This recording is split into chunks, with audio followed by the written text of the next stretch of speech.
अस्सलामुअलैकुम, my name is Maria Parveen and welcome to my YouTube channel. आज की इस वीडियो में हम ENG 101 का लेक्चर नंबर 32, 33 एंड 34 को डिस्कस करने जा रहे हैं। जो लेक्चर नंबर हमारे पास 32 है, ये यूनिटी एंड कोहेरेंस से रिलेटेड है, जो हमने प्रीवियस लेक्चर में डिस्कस किया था। और नेक्स्ट दो लेक्चर जो हैं वो ऐसे से रिलेटेड हैं, मतलब वो दोनों लेक्चर जो हैं वो आपस में रिलेटेड हैं, इसलिए वो भी जो है मैं आज ही आपको इकट्ठे करवा दूँगी। तो सबसे पहले लेक्चर नंबर 32 देख लेते हैं। तो ये क्या है, यूनिटी, कोहेरेंस एंड ऑर्गेनाइजेशन पे। तो सबसे पहले जो है वो यूनिटी देख लेते हैं। तो यूनिटी क्या है, good paragraph has unity, in each paragraph only one main idea is discussed. तो अब यूनिटी बेसिकली होती क्या है, इसमें क्या है कि सिर्फ एक मेन आइडिया पे फोकस किया जाता है। इसमें जो है एक मेन आइडिया दिया जाता है और एक जो है पैराग्राफ उसमें यूनिटी होती है। और यूनिटी हैज़ टू पार्ट्स, यहाँ पे वो कह रहे हैं कि यूनिटी के दो पार्ट्स हैं। कौन कौन से हैं वो भी देख लेते हैं। कि every supporting sentence in the paragraph must be directly related to the main idea. अब यूनिटी क्या होती है, जो मेन आइडिया को एक्सप्रेस करती है। अब इसके दो पार्ट्स हैं, सपोर्टिंग सेंटेंस और दूसरा पार्ट भी यहाँ पे हम देख लेते हैं। तो यहाँ पे जो सपोर्टिंग सेंटेंस है ये क्या करता है, ये डायरेक्टली रिलेट करता है पैराग्राफ को मेन आइडिया के साथ। यूनिटी का पार्ट है, इसलिए ये भी क्या काम कर रहा है, मेन आइडिया के साथ जो है रिलेट कर रहा है। तो मेन आइडिया की ही मतलब फाइंड करने में हेल्प कर रहा है। उसके बाद कह रहे हैं कि this is the first part of unity. Remember, do not include any information that does not directly support the topic sentence. अब वो कह रहे हैं कि याद रखें कि आप जो है कोई भी ऐसी इन्फॉर्मेशन इसमें इंक्लूड ना करें कि जो डायरेक्टली टॉपिक सेंटेंस को जो है वो सपोर्ट ना कर रही हो। इसमें सिर्फ क्या किया जाता है, इसमें सिर्फ सपोर्टिंग सेंटेंस या सपोर्टिंग डिटेल दी जाती है जो डायरेक्टली मेन आइडिया को रिलेट करती है। तो उसके बाद सेकंड पार्ट देख लेते हैं। तो सेकंड पार्ट हमारे पास क्या है कि every supporting sentence must directly explain और prove the main idea expressed in the topic sentence. तो वो कह रहे हैं कि हर सपोर्टिंग सेंटेंस जो है वो डायरेक्टली एक्सप्लेन किया जाना चाहिए और प्रूव किया जाना चाहिए कि मेन आइडिया को टॉपिक सेंटेंस में उसको एक्सप्लेन करना चाहिए और एक्सप्रेस करना चाहिए। उसके बाद यहाँ पे हाईलाइट किया हुआ है कि the unity of a paragraph is determined by the terms of the topic sentence. वो कह रहे हैं कि जो किसी पैराग्राफ की यूनिटी है वो कैसे डिटरमाइन की जाती है, टॉपिक सेंटेंस से डिटरमाइन की जाती है। तो यूनिटी और टॉपिक सेंटेंस का जो है वो एक डीपली रिलेशन आप कह सकते हैं कि यूनिटी जो है वो टॉपिक सेंटेंस से ही फाइंड की जाती है और पैराग्राफ का जो मेन आइडिया है वो भी यूनिटी और टॉपिक सेंटेंस से ही फाइंड किया जाता है। उसके बाद यहाँ पे वो कह रहे हैं कि look at the following paragraph which sentence does not contribute to a unified effect. तब यहाँ पे जो है वो सेंटेंस कह रहे हैं कि आपको दिए गए हैं, इनको स्टडी कर रहे हैं और बताइए इनमें कौन सा जो है जिसमें यूनिफाइड इफेक्ट नहीं किया जा रहा, मतलब मेन आइडिया या एक चीज़ को जो है यूनिक चीज़ जो है जिसपे एक जो है आप कह सकते हैं कि एक चीज़ को जो है डिस्कस नहीं किया जा रहा। उसके बाद नीचे उन्होंने कहा है कि इस पैराग्राफ को रीड करें और यहाँ पे जो है देखें कि कैसे जो है तमाम सेंटेंसेस और डिटेल जो है वो यूनिफाइड है। तो आपने यहाँ पे जो है इस पैराग्राफ को रीड कर लेना है, इससे आपको जो है कॉन्सेप्ट क्लियर हो जाएगा कि यूनिफाइड जो है मेन आइडिया कैसे होता है, यूनिक जो है उसमें मतलब यूनिक एक ही चीज़ जो है उसको डिस्कस कैसे किया जा रहा होता है। तो आपने यहाँ पर जो है इसको स्टडी कर लेना है। तो यहाँ पे जो है प्रैक्टिस आपको एग्जांपल्स दी जा रही हैं, आपने इनको लाजमी तौर पर जो है वो देख लेना है। ये आपने इसलिए देखना है ताकि अगर आपको MCQs में दिया जाए या वैसे आपको अगर पूछा जाए तो आपको पता हो कि यूनिक जो है एक पैराग्राफ कैसे होता है, क्या होता है। तो आपने यहाँ पे सिर्फ देख लेना है। वैसे ये ज़्यादा इंपॉर्टेंट नहीं है, इसकी डेफिनेशन आ सकती है आपको फिल इन द ब्लैंक्स के तौर पर जो है स्टार्ट में जो उन्होंने बताया वो दे सकते हैं। बाकी इतनी इसकी एग्जाम्पल वगैरह इतनी इंपॉर्टेंट नहीं है, लेकिन फिर भी आप जो है इसको एक बार देख लीजिएगा, इससे आपका कॉन्सेप्ट जो है वो क्लियर हो जाएगा। तो उसके बाद जब वो कोहेरेंस का देख लेते हैं, तो यहाँ पे जो है कोहेरेंस हमारे पास दी गई है, उसमें वो क्या कह रहे हैं, coherence which means to hold together. इसका मतलब है कि किसी चीज़ को होल्ड करना, कंट्रोल करना, इकट्ठा से जो है वो कंट्रोल करना। Coherence in writing refers to the movement from one sentence to the next which must be smooth and logical. तो अब इसका मतलब यहाँ पे क्या है कि जो कोहेरेंस है ये क्या होती है कि एक सेंटेंस से दूसरे सेंटेंस तक मूवमेंट होती है, मतलब एक सेंटेंस से दूसरे सेंटेंस तक हमने पढ़ते हुए जाना है। और वो कह रहे हैं कि विच must be smooth and logical. तो ये डेफिनेशन भी इसकी इंपॉर्टेंट है, ये आपको फिल इन द ब्लैंक्स के तौर पर यहाँ पे दे सकते हैं और आपको पता भी होना चाहिए कि इसमें कहा क्या जा रहा है। तो वो कह रहे हैं कि एक सेंटेंस से दूसरे सेंटेंस तक मूवमेंट है, मतलब एक सेंटेंस से दूसरे सेंटेंस तक पढ़ते हुए जाना है।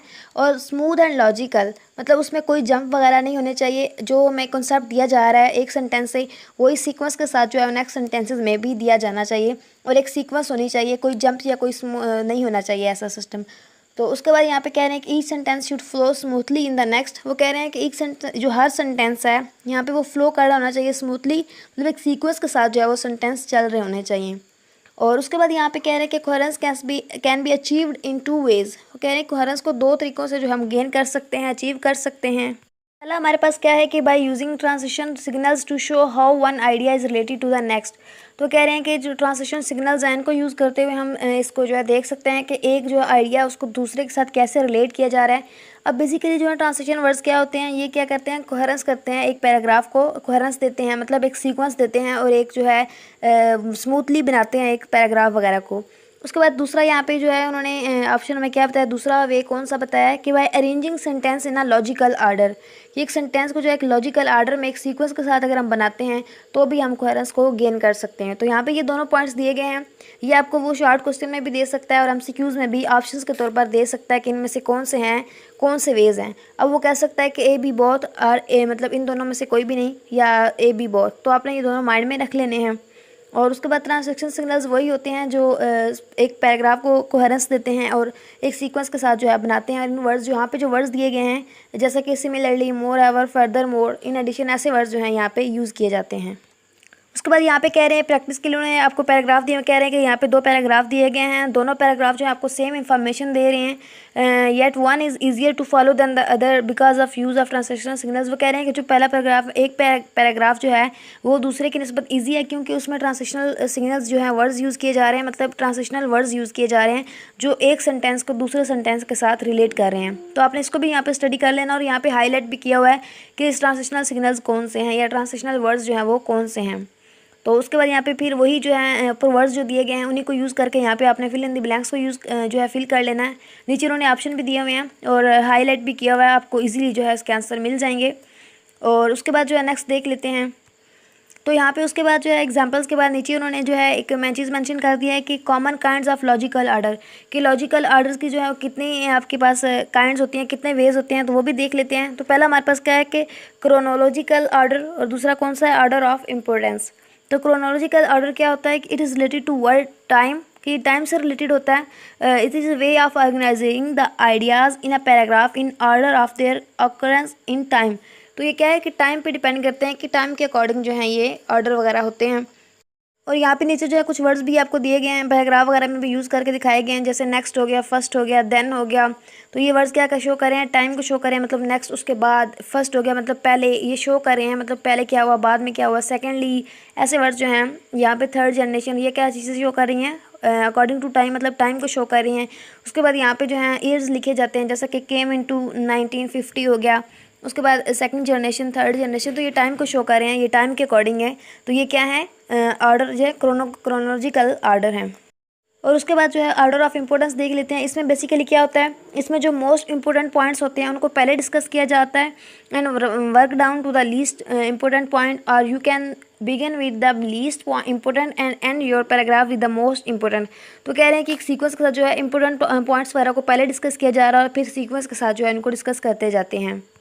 और उसके बाद यहाँ पे जो है आपको एक जो है यहाँ पे टेबल दिया गया है और कॉलम दिया गया और उसमें जो है दोनों का आपको डिफरेंस में ग्रुप ए दिया गया और एक ग्रुप बी दिया गया।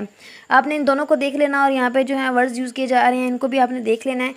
यहाँ पे जो है लर्न इंग्लिश हो गया, ये किस में आ रहा है, ऑर्डर ऑफ इम्पोर्टेंस में, कि why it is important to, इसमें जो है इंग्लिश को लर्न किया जाता है, स्टॉप स्मोकिंग, रिड्यूस पोल्यूशन। और दूसरी तरफ जो है क्रोनोलॉजिकल ऑर्डर में यहाँ पे कह रहे हैं कि इसमें क्या डिस्कस किया जाए कि typical day in my life, the happiest day of my life, the unhappiest day of my life. तो मतलब टाइम को शो किया जा रहा है। तो ऐसे वर्ड जो हैं यहाँ पे इन दोनों को आपने देख लेना है कि क्रोनोलॉजिकल ऑर्डर कौन से हैं और ऑर्डर ऑफ इम्पोर्टेंस कौन से हैं। और इस तरह जो हमारा ये लेक्चर कंप्लीट होता है। उसके बाद लेक्चर नंबर 33 की तरफ आ जाते हैं। अब तक तो हमने जो है यूनिटी, कोहेरेंस और इन्हीं टॉपिक्स को डिस्कस किया है। आई होप कि आपको जो है इसका आइडिया हो गया होगा, पैराग्राफ कैसे लिखना है, उसमें टॉपिक सेंटेंस क्या होता है, मेन आइडिया क्या होता है, ये सारी चीज़ें आपकी क्लियर हो गई होंगी। तो अब लेक्चर नंबर 33 डिस्कस कर लेते हैं। ये किस चीज़ पे है, ऐसे राइटिंग पे है। बेसिकली ऐसे और जो पैराग्राफ राइटिंग, इन दोनों में थोड़ा सा डिफरेंस होता है। वैसे जो है ये दोनों तकरीबन सेम ही हैं। इसमें क्या डिफरेंस होता है, लेंथ का डिफरेंस होता है। बाकी ऐसे को लिखना भी इतना मुश्किल नहीं होता, सिर्फ इसमें जो डिफरेंस क्या है, लेंथ का डिफरेंस होता है। और इसमें क्या होता है कि the principle of organization are the same for both, मतलब इसमें जो है रूल्स वगैरह जो है प्रिंसिपल्स वो सेम हैं। उसके बाद यहाँ पे कहते हैं कि अगर आप एक अच्छा पैराग्राफ लिख सकते हैं तो आप एक अच्छा ऐसे भी लिख सकते हैं। और यहाँ पे डिस्कस किया जा रहा है सबसे पहले कि प्रोसेस ऑफ राइटिंग, कि राइटिंग के प्रोसेस कौन से हैं। तो ये पांचों पॉइंट्स आपने अच्छे से माइंड में याद रख लेने हैं। ये पांचों पॉइंट्स आपको शॉर्ट क्वेश्चन में भी पूछ सकता है और एमसीक्यूज़ में भी पूछ सकता है। तो पांचों पॉइंट्स कौन से हैं देख लेते हैं। सबसे पहला पॉइंट है कि गेटिंग आइडियाज़, जैसे कि ब्रेनस्टॉर्मिंग हो गया, क्लस्टरिंग हो गया, फ्री राइटिंग हो गया। और यही जो है मैंने आपको पीछे भी चीज़ बताई थी कि ब्रेनस्टॉर्मिंग जो है वो इम्पोर्टेंट है। और उसके बाद सेकंड पॉइंट है कि मेकिंग ब्रीफ आउटलाइंस, तो ये भी इसके बाद सेकंड पॉइंट हो गया। थर्ड पॉइंट है कि राइटिंग द फर्स्ट ड्राफ्ट। आगे फोर्थ पॉइंट है revising and last proof reading. तो अब इनको जो है वन बाय वन डिस्कस कर लेते हैं। अब बेसिकली गेटिंग आइडियाज़ क्या होता है कि आप आइडियाज़ जो है कहाँ से गेट कर सकते हैं, आप रीडिंग से जो है इसको आइडियाज़ को गेट कर सकते हैं, लोगों के साथ बात करने से जो है आइडियाज़ गेट कर सकते हैं, उसके बाद जो है टीवी वगैरह टीवी शोज़ वगैरह देखने से, उसके बाद लिसनिंग टू टॉक शोज़ मतलब जहाँ पे बातचीत होती है ऐसे शोज़ देखने से, और प्रोग्राम वगैरह जो भी होते हैं आप करंट इश्यूज़ को देखें तो आप वहाँ से जो है आइडियाज़ को गेट कर सकते हैं। उसके बाद उसमें गेटिंग आइडियाज़ में पहला पॉइंट हमारे पास क्या आ रहा है, ब्रेनस्टॉर्मिंग आ रहा है। ब्रेनस्टॉर्मिंग बेसिकली क्या होता है कि आपके माइंड में जो है ढेर सारे पॉइंट आइडियाज़ आ रहे होते हैं, आपके माइंड में एक ही चीज़ को लेके काफ़ी सारे आइडियाज़ होते हैं, आप उसको जो है वो लिख लेते हैं। तो जब लिख लेते हैं तो ये हमारे पास क्या होता है कि ब्रेनस्टॉर्मिंग होता है। आपके माइंड में काफ़ी सारे जो है ब्रेन में काफ़ी सारे आइडियाज़ आ रहे होते हैं, तो उनको लिख लेना ब्रेनस्टॉर्मिंग में आता है। और यहाँ पे वो कह रहे हैं कि ये पहली स्ट्रेटजी है बिगिनिंग एन ऐसे के एक ऐसे को लिखने से शुरुआत में जो है पहली स्ट्रेटजी उसकी ये है। उसके बाद सेकंड क्या है हमारे पास क्लस्टरिंग, गेटिंग आइडियाज़ में सेकंड पॉइंट क्या है, क्लस्टरिंग है। क्लस्टरिंग क्या होता है, इसमें जो है आप सब्जेक्ट या टॉपिक को है क्या centre of the blank sheet paper, उसमें लिख लेते हैं कि ब्लैंक शीट पेपर पे आप जो है सब्जेक्ट या टॉपिक को जो है वो लिख लेते हो। और उसके बाद आपके माइंड में जो भी इस सब्जेक्ट या उस टॉपिक के लिहाज से आइडियाज़ आ रहे होते हैं आपके माइंड में, आप उनको बॉक्सेस बना के उस सब्जेक्ट या उस टॉपिक के साथ लिखते जाते हो। मतलब आप एक रफ पेज ले लेते हो या एक शीट ले लेते हो, उसके ऊपर आप क्या करते हो, आप सब्जेक्ट या टॉपिक जो भी आपके माइंड में आ रहा है आप उसको लिख लेते हो।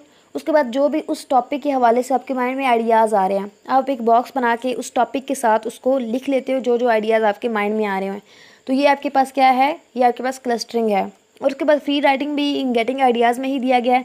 फ्री राइटिंग क्या होती है कि इस ये एक यूज़फुल टेक्निक है, और इसमें आपके माइंड में जो जो टॉपिक्स वगैरह आ रहे होते हैं आप उसको रफली जो है वो लिख लेते हो, बिना किसी वो अटेंशन के, बिना कुछ सोचे, आप स्पेलिंग वगैरह ग्रामर किसी पे फोकस किए बगैर उसको रफली तौर पर जो है वो लिख लेते हो।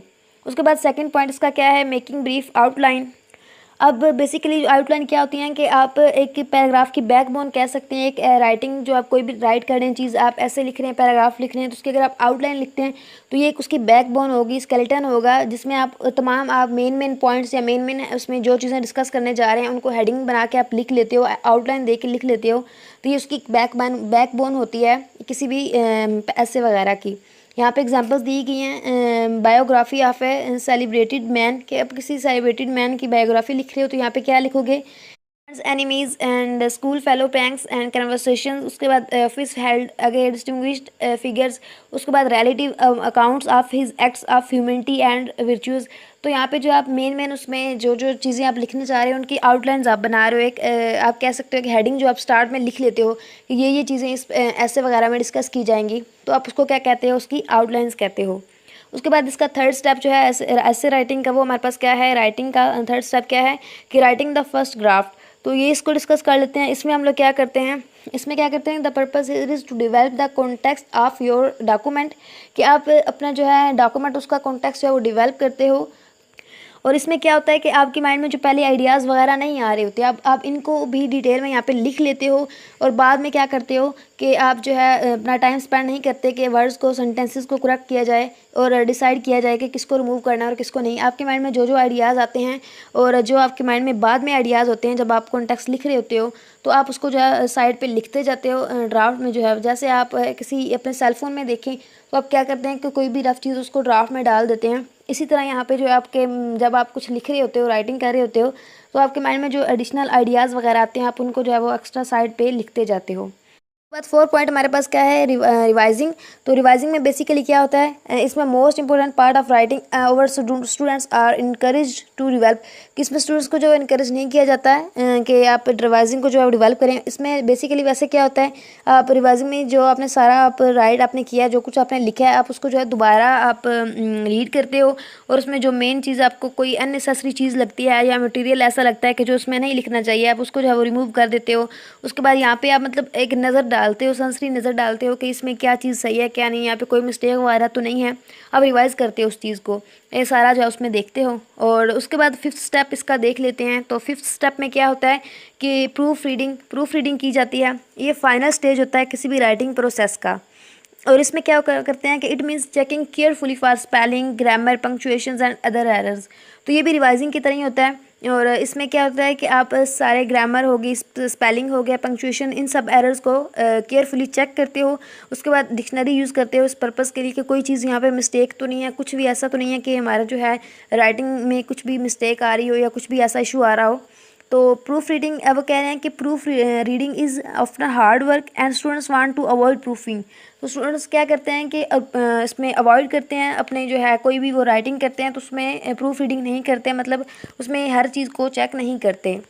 और उसके बाद यूँ पांचों जो है आपके प्रोसेसिंग, राइटिंग प्रोसेसिंग के पांचों स्टेप्स कंप्लीट हो गए हैं। एंड आई होप कि पांचों स्टेप्स आपको इजीली समझ आ गए होंगे एंड आपको आइडिया हो गया होगा कि आपने कोई भी अगर ऐसे या कोई भी पैराग्राफ कुछ भी लिखना है तो आपने उसके स्टेप्स जो हैं कैसे फॉलो करने हैं, सबसे पहले क्या करना है, उसके बाद क्या करना है और लास्ट पे क्या करना है। और उसके बाद यहाँ पे वो कह रहे हैं कि there is no single correct way of writing English. वो कह रहे हैं कि सिर्फ एक यही वे नहीं है कि आप अपनी जो है इंग्लिश की राइटिंग जो है वो करेक्ट करें, इसके अलावा भी जो है कह रहे हैं कि आपकी राइटिंग स्किल्स होनी चाहिए। अब उनमें क्या दे रहे हैं कि स्किल्स ऑफ कम्युनिकेशन, और उसके बाद है skills of organization and stylistic. Skills of communication में क्या है कि putting your idea across the to the reader. वो कह रहे हैं कि आप जो आपके माइंड में आइडियाज़ आ रहे हैं वो पुट करें कम्युनिकेशन में। उसके बाद कह रहे हैं कि स्किल ऑफ ऑर्गेनाइजिंग, उसके बाद वो यहाँ पे ऑर्गेनाइजिंग में क्या कह रहे हैं कि आपके माइंड में जो आइडियाज़ आ रहे हैं उनको पुट करें, उनको शेप दें सेंटेंसेस या पैराग्राफ की। कम्युनिकेशन में क्या है कि सिर्फ पुट करें आइडियाज़ को, और इसमें क्या कह रहे हैं कि शेप दें उन आइडियाज़ को। उसके बाद स्टाइलिस्टिक में क्या है कि achieving the right level of formality, मतलब अप्रोप्रिएट टून, मतलब उसकी एग्जैक्ट जो है अप्रोप्रिएट टून या जो उसको सूटेबल लेवल लग रहा है राइटिंग वगैरह का वो उसको दें। और उसके बाद यहाँ पे वो कह रहे हैं कि writing is a form of problem solving, कि राइटिंग बेसिकली क्या है, इसमें प्रॉब्लम्स को सॉल्व किया जाता है। ये एक ऐसी फॉर्म है जिसमें प्रॉब्लम्स को सॉल्व किया जाता है। और उसके बाद यहाँ पे कह रहे हैं कि आर राइटिंग वेदर जर्नलिस्टिक्स और एकेडमिक है स्ट्रक्चर। वो कह रहे हैं उनका एक स्ट्रक्चर होता है, जैसे कि रिपोर्ट एंड ऐसे, अगर कोई ऐसे आपने जो है वो रिपोर्ट जो है लिखनी हो, कोई ऐसे लिखना हो, कोई असाइनमेंट बनानी हो, पास पेपर हो गया, तो उसके लिए क्या करना पड़ता है, एक आपको स्ट्रक्चर बनाना पड़ता है। अब उस स्ट्रक्चर में सबसे पहले क्या होता है कि इंट्रोडक्शन दिया जाता है, और उसके बाद क्या होता है कि मेन बॉडी दी जाती है जिसमें आइडियाज़ डेवलप किए जाते हैं। और उसके बाद थर्ड स्टेप क्या होता है, कंक्लूजन की जाती है कि आप उसका एंड करते हैं, मतलब एंड पे आपने उसका सारे जो है पैराग्राफ या जो भी आप लिखने उसको निचोड़ जो है वो एंड पे देना होता है, उसको कंक्लूड करना होता है, उसका एंड करना होता है। तो सबसे पहले क्या है कि इंट्रोडक्शन देख लेते हैं। अब बेसिकली इंट्रोडक्शन में क्या होता है, इंट्रोडक्शन में आप क्या करते हैं, ये कंसर्न करता है टॉपिक से या सब्जेक्ट ऑफ राइटिंग से, मतलब मेन चीज़ जो है इसमें डिस्कस की जा रही है उसके बारे में इसको जो है लिखा जाता है, मतलब इंट्रोडक्शन दिया जाता है स्टार्ट में, जिस हवाले से आप पूरा पैराग्राफ या पूरा ऐसे जो है लिखने जा रहे होते हैं उसके हवाले से स्टार्ट दिया जाता है, उसका इंट्रोडक्शन दिया जाता है। और बेसिकली क्या होता है कि इंट्रोडक्शन पैराग्राफ जो होता है उसमें क्या किया कि फ्यू जर्नल स्टेटमेंट्स की जाती हैं जिसमें अटेंशन दी जाती है ताकि रीडर जो है वो अट्रैक्ट हो और उसका जो है फोकस बढ़े कि इस चीज़ में ये इस पैराग्राफ वगैरह में ये चीज़ डिस्कस की जा रही है। और उसके बाद यहाँ पे वो कह रहे हैं कि अगर आपने रीडर्स की टेंशन जो है अगर वो आप चाहते हैं उसको कैच करना चाहते हैं तो आप लोग क्या करें, इन चीज़ों पे फोकस करें। सबसे पहले क्या है कि बाय पोजिंग अ क्वेश्चन, कि अगर आप एक क्वेश्चन स्टार्ट में जो है एक पैराग्राफ या ऐसे लिख रहे हैं उसके स्टार्ट में अगर आप इंट्रोडक्शन में एक क्वेश्चन जो है क्वेश्चन डाल दें, क्वेश्चन मार्क या कोई ऐसी पोज कर दें कोई क्वेश्चन, तो उससे भी टेंशन बढ़ती है कि उसके माइंड में आता है कि इसमें ऐसा अच्छा ऐसा क्या होगा, ऐसी क्या चीज़ डिस्कस की जा रही होगी। उसके बाद कह रहे हैं कि यूजिंग एन एप्ट कोटेशन, उसके बाद कह रहे हैं कि आप कोई कोटेशन वगैरह जो है उसमें ऐड कर दें। आप पैराग्राफ में जो आप स्टार्ट कर रहे हैं या कोई ऐसा स्टार्ट कर रहे हैं तो उसके स्टार्ट में कोटेशन वगैरह ऐड कर दें उस पूरे पैराग्राफ के हवाले से जो उसको डिस्क्राइब कर रही हो। उसके बाद कोई डायलॉग आप इंटर कर सकते हैं, उसके बाद कोई डिस्क्रिप्शन या कोई इमेज वगैरह स्ट्राइक कर सकते हैं। उसके बाद क्या है कंट्रोवर्शियल स्टेटमेंट, कोई स्टेटमेंट डाल सकते हैं। इसी तरह बैकग्राउंड जो है आप डाल सकते हैं या फिर making an appeal for action change, इन चीज़ों को आप यहाँ पे ऐड कर सकते हैं इंट्रोडक्शन में। उसके बाद यहाँ पे बॉडी को डिस्कस किया जा रहा है। सेकंड पार्ट इसका क्या है, बॉडी। तो बॉडी में बेसिकली क्या होता है कि जिस चीज़ को आप डिस्कस करना चाह रहे हैं, आप मेन आइडिया जो पूरे उस पैराग्राफ में या पूरे आप ऐसे वगैरह में लिखना चाह रहे हैं उसको डिस्कस किया जाता है। और यहाँ पे क्या होता है कि एक पैराग्राफ जो है इसमें एक से ज़्यादा पैराग्राफ भी हो सकते हैं, क्योंकि पूरी डिटेल अगर आप ऐसे लिख रहे हैं तो ऐसे अगर लेंथी होता है तो उसमें आप जितनी डिटेल आप उस पर लिख रहे हैं या जितनी एग्जाम्पल्स वगैरह जो चीज़ें उसमें एंटर कर रहे हैं वो सारी क्या आएंगी, उसकी मेन बॉडी में आएंगी। तो स्टार्ट में आप इंट्रोडक्शन दे रहे हैं, उसके बाद उसके अंदर जितना भी मवाद आप लिख रहे हैं, जितनी डिटेल लिख रहे हैं वो क्या होगा, उसकी मेन बॉडी होगी। और उसके बाद जब उसका एंड करेंगे आप तो उसमें क्या होता है, कंक्लूजन आप करेंगे। ये इसका लास्ट स्टेप होता है कि किसी भी ऐसे राइटिंग का या किसी भी राइटिंग यहाँ पे आइटम या आप पैराग्राफ वगैरह कह सकते हैं, उसका एक लास्ट स्टेप होता है। तो कंक्लूजन में क्या किया जाता है, आप एंड करते हैं किसी भी पैराग्राफ वगैरह का। There are many ways of ending your composition, वो कह रहे हैं कि यहाँ पे बहुत से वेज होते हैं आप उसको अगर एंड करना चाहते हैं।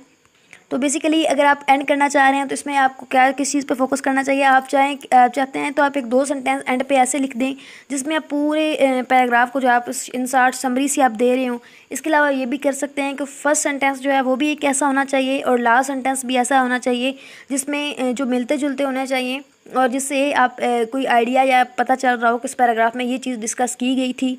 तो आपका जो है कंक्लूजन या एंडिंग जो है सेंटेंस वगैरह वो ऐसे होने चाहिए। तो कंक्लूजन की जाती है और उसके बाद यहाँ पे आपको लेसन रिव्यू दिया गया, ये आप लोगों ने लाजमी तौर पर कर लेना है। यहाँ पे मैं नहीं करवा रही बिकॉज वीडियो का पहले ही काफ़ी लेंथी हो रही है और अभी नेक्स्ट लेक्चर भी करना है। तो यहाँ पे ये जो है लेसन रिव्यू आपने लाजमी तौर पर कर लेना। मैं अगेन कह रही हूँ यहाँ पे आंसर लगे हुए हैं, इसलिए आपको पहले से जो है आंसर लगा के उन्होंने दे दिए हैं। फर्स्ट का जो है ट्रू लगाया गया, उसके बाद सी आंसर लगाया गया, फिर अगेन जो नेक्स्ट स्टेटमेंट दी गई उसका भी ट्रू है और फिर आगे डी। तो ये आपने लाजमी तौर पर प्रिपेयर कर लेने हैं, ये मोस्ट इंपॉर्टेंट है। इसमें से जो है एमसीक्यूज़ लाजमी तौर पर आते हैं, सो इसलिए आपने इसको बिल्कुल भी स्किप नहीं करना बल्कि लाजमी तौर पर कर लेना है। और उसके बाद जो है नेक्स्ट लेक्चर देख लेते हैं। तो उसके बाद नेक्स्ट लेक्चर हमारे पास अगेन ऐसे राइटिंग पे है और इसमें भी वो कह रहे हैं कि हमने पिछले लेक्चर में जो है ऐसे लॉन्ग कंपोजिशन पर डिस्कस किया गया था कि ऐसे का स्ट्रक्चर क्या होता है बेसिकली, और उसकी इंट्रोडक्शन क्या होता है, मेन बॉडी क्या होती है, कंक्लूजन क्या होती है, इन चीज़ों को हमने डिस्कस कर लिया था। उसके बाद यहाँ पे इंट्रोडक्टरी पैराग्राफ बता रहे हैं। तो बेसिकली इंट्रोडक्टरी पैराग्राफ क्या होता है कि एक पैराग्राफ को जब स्टार्ट में लिखा जाता है कि उसका इंट्रोडक्शन जिस पैराग्राफ में दिया जाता है वो बेसिकली क्या होता है, एक इंट्रोडक्टरी पैराग्राफ होता है। अब यहाँ पे कह रहे हैं कि एन इंट्रोडक्शन एज 4 पर्पज़, कि इसके 4 पर्पज़ होते हैं। पहला कौन सा होता है, introduce the topic of the essay, उसमें टॉपिक जो है उसको इंट्रोड्यूस करवाया जाता है। उसके बाद क्या जाता है कि give an general background of the topic, कि जो टॉपिक उसमें डिस्कस किया जा रहा है उसका बैकग्राउंड दिया जाता है। उसके बाद कहते हैं कि specify the overall plan of the essay, कि इस पैराग्राफ में पूरा जो प्लान मतलब जो चीज़ डिस्कस की जाने वाली है उसको जो है प्लान दिया जाता है, एक आइडिया दिया जाता है कि इस पैराग्राफ में ये चीज़ डिस्कस की जा रही है। उसके बाद arouse the readers interest in the topic, तो इंट्रोडक्शन में और एक चीज़ एक्स्ट्रा यहाँ पे क्या होती है कि उसमें रीडर का इंटरेस्ट जो है वो डेवलप किया जाता है। एक इंटरेस्टिंग सा जो है इंट्रो दिया जाता है जिससे जो है आपका रीडर है वो फोकस करे और उसको जो है अच्छे से जो है पैराग्राफ या उसको क्या कह सकते हैं आप ऐसे को रीड करें। उसके बाद वो कह रहे हैं कि अगर आपको याद हो तो इंट्रोडक्टरी पैराग्राफ के 2 जो हैं यहाँ पे पार्ट्स होते हैं। पहला कौन सा, जनरल स्टेटमेंट्स, दूसरा कौन सा है, थीसिस स्टेटमेंट्स। और उसके बाद यहाँ पे थीसिस स्टेटमेंट्स का यहाँ पे उन्होंने शॉर्ट सा दिया हुआ है। फर्स्ट उन्होंने क्या कहा है कि स्टेट द मेन टॉपिक, उसमें कह रहे हैं कि सबसे पहले क्या करें, मेन टॉपिक स्टेट करें, एक मेन टॉपिक दें। उसके बाद क्या करें, list the sub divisions of the topics, कि जो मेन टॉपिक है उसको स्टेट करें। उसके बाद टॉपिक्स जो हैं उनकी सब डिवीजन्स बनाएं, मतलब उनकी मज़ीद उनको डिवाइड कर रहे हैं टॉपिक्स में, उनकी लिस्ट बना लें टॉपिक्स की। उसके बाद कह रहे हैं कि may indicate method of organisation of essay, कि एक जो है मेथड बनाएं, ऑर्गेनाइज करें ऐसे को। और उसके बाद क्या है कि यूजुअली स्टेट करें in the last sentence of the introductory video. और उसके बाद बेसिकली इसको क्या करें, थीसिस को जो है स्टेटमेंट उसको क्या करें, लास्ट सेंटेंस जो इंट्रोडक्टरी पैराग्राफ है उसके लास्ट सेंटेंस जो है उसमें इसको लिखें। और उसके बाद यहाँ पे एक्सरसाइज दी गई है, ये आप लोगों ने स्टडी कर लेनी है, आपने इसको जो है वो प्रैक्टिस एक्सरसाइज दी गई है, इसको रीड कर लेना है।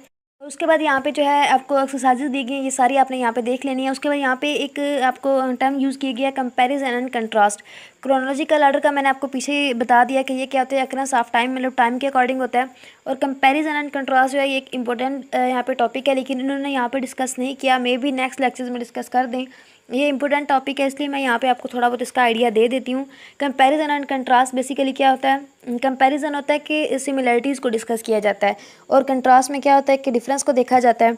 अगर जैसा कि कहा जाए कि 2 चीज़ अगर सेम है तो उनमें कंपेयर किया जाएगा, अगर ये चीज़ ऐसी है दूसरी वैसी है मतलब दोनों को कंपेयर किया जा रहा है कि ये दोनों चीज़ें सेम हैं, मतलब इनमें सिमिलरिटीज़ हैं, इनको कंपेयर किया जा रहा है। और दूसरी जो है कंट्रास्ट, उसमें डिफरेंस किया जाता है, मतलब अपोजिट होती हैं एक दूसरे के और उनको कंट्रास्ट किया जाता है, कंट्रैक्शन जो है इसमें होती है।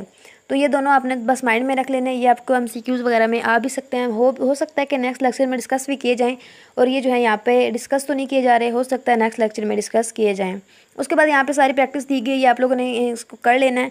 बेसिकली इसमें ज़्यादा जो इंपॉर्टेंट चीज़ें थी वो मैंने आपको सारी करवा दी हैं, बाकी प्रैक्टिस थोड़ी बहुत करने वाली है वो आप लोगों ने कर लेनी है। वीडियो ज़्यादा लेंथी हो रही है इसलिए मैं यहाँ पे आपको एक्सरसाइजेज वगैरह नहीं करवा रही। बाकी वीडियो अच्छी लगी हो तो प्लीज़ लाइक कीजिएगा, फीडबैक दीजिएगा। इसके अलावा मैं आप लोगों को बताती चलूँ कि मैं इंशाल्लाह इसी वीक के अंदर जो है जैसे ही लेक्चर कंप्लीट होते हैं मैं इसकी आपको एक या दो शॉर्ट वीडियोस बना के दे दूँगी, जिसमें मैं आपको कम्प्लीटली गाइड कर दूँगी कि फ़ाइनल टर्म के लिए कौन सा टॉपिक्स इंपॉर्टेंट है। उसकी मैं एक अलग से फिर से वीडियो बना के आपको दे दूँगी, जिससे आपकी इंशाल्लाह बेटर प्रिपरेशन हो जाएगी। और एक वीडियो में मैं इंशाल्लाह आपके साथ कुछ जो है MCQs और कुछ क्वेश्चन वगैरह भी डिस्कस कर दूँगी, और एक फ़ाइल जो है वो आप लोगों को प्रोवाइड कर दूँगी। इंशाल्लाह उससे आपकी बेटर प्रिपरेशन हो जाएगी। अच्छी लगी हो तो प्लीज़ लाइक कीजिएगा, चैनल पर न्यू है तो चैनल को सब्सक्राइब कीजिएगा, बेल आइकन के बटन पर प्रेस कर दीजिएगा। Thank you so much for watching my video. अल्लाह हाफिज़।